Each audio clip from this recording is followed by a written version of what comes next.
sunburn, that horrible feeling in the car, skin beginning to go red and hot, and yeah, let's not do that. Put the sun cream on now, and hopefully that'll see you through towards the end of the flying programme. And our next display item, a very nostalgic one for many of you in the audience, I'm sure. Getting airborne, two de Havilland Canada Chipmunk T10s, and together they form the vintage pair. Now, we've seen the vintage pair at Cosford before. We saw them giving their first ever aerobatic as opposed to flat displays at last year's. Diving in to start their display, the two Chipmunk T10s of the vintage pair, and they started in what I think is absolutely lovely fashion.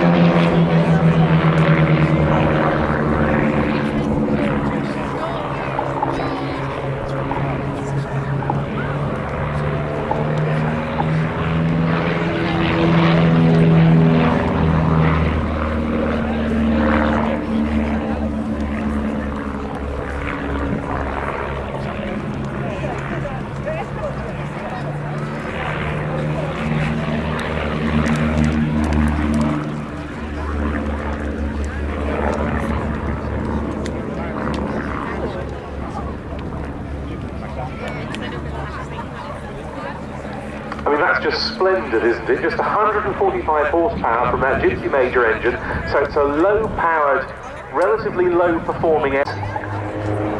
So to hold formation the way they are is exceptional.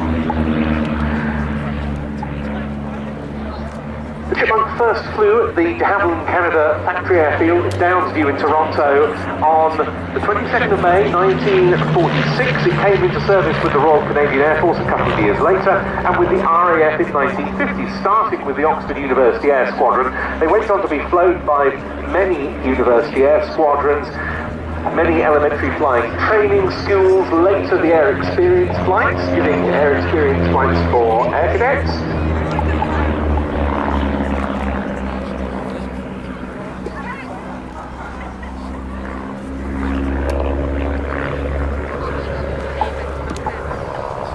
Served very much on the front line, with two RAF units in particular.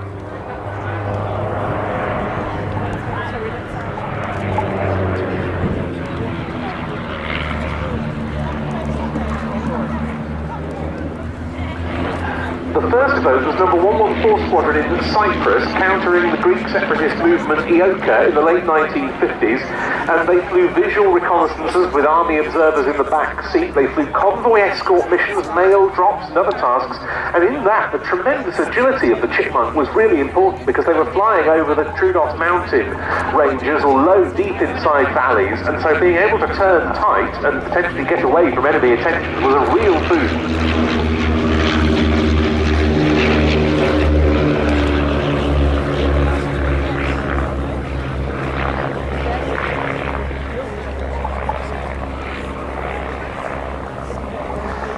And then, more famously, although it was very secret at the time, the RAF Gatto station flight in Berlin used them for photos to fly within the Berlin control zone. And a photographer in the back seat with a long leg. Yes, from Brixmith, the British Commanders-in-Chief mission to the Soviet forces in Germany, as it was very, very euphemistically known. They were shot at on least one occasion by Soviet forces on the ground who knew full well what the Chipmunks were doing. They even were primitive electronic intelligence gatherers towards the end of the Cold War, not just doing visual photo reconnaissances. And this went on right before, as well as the RAF.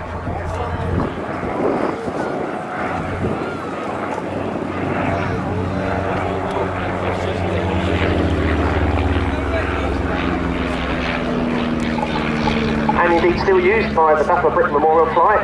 It's still a very valuable aircraft, and in fact it's found a little niche in that market. Yes, for people that need to either train on what we call tail draggers. Those are aircraft that don't have a wheel in the nose but have it actually at the rear end of the aircraft, mainly because how they handle landing and especially while taxiing.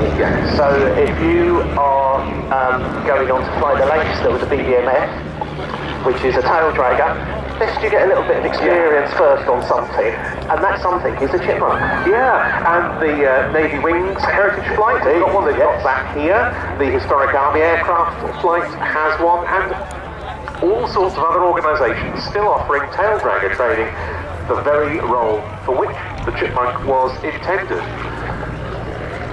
And of course, the Chipmunk by royal appointment. Yes. It is the aircraft that His Majesty the King learned to fly on, and in fact we are lucky enough to have that very aircraft here. The bright red one, the Red Dragon, Whiskey Papa 903, which is the nearest aircraft to the showground in the scurry of Chipmunks. He learned to fly on that aircraft when he was a student at Cambridge University, with Cambridge University Air Squadron, before moving on to the Jet Provost at Cranwell, and then later to Royal Naval Air Station Yeovilton to learn how to fly helicopters, principally, of course, the Wessex. And if you do have a look at that aircraft, just have a look at the parrot on top. It still amuses me. It's a special kind of anti-collision red light that's right on the top that means a royal is on board. 20 nations other than Canada and the UK flew Chipmunks. Denmark is unique in operating them on skis, and one country still has Chipmunks on strength as contemporary pilot trainers. I say that to differentiate them from the Battle of Britain Memorial Flight, which of course is an historic flight. The Portuguese Air Force still has the Chipmunk, like homing engine Chipmunks rather than the de Havilland. But here, the two Chipmunk T10s, ex-RAF ones of the vintage pair, performing a lovely break. We've got the red-white one, which is owned by the Higgins family, and we have got WD-290, which is operated by Finland. Indeed, and it completed 24 years of service with various university air squadrons, so very good. And it's, I mean, let's face it, owning and operating an aircraft is never cheap. Yeah. However, I think it's fair to say the Chipmunk is a little bit near the lower end of the market, the cheaper end of the market, and the fraternity is amazing. Oh, it really is. They're just delightful, but there's something about a Chipmunk pilot, I don't believe I've just said that, and my flight instructor's going to kill me. But however, there is, because it just has that spirit. There is something about it. Everyone, but once it did, it was pretty much unstoppable. One of the pilots who flies the Chipmunk at the Shuttleworth collection, Richard Crockett, wrote, "Flying a Chipmunk is quite simply one of the most fantastic aviation experiences you can have. That says it all, but this display is not yet over. Watch the side slip pairs landing."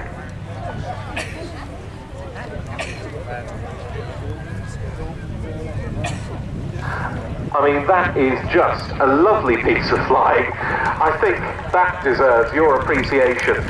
Dave Petters and John Higgins in the two Chipmunks of the vintage pair.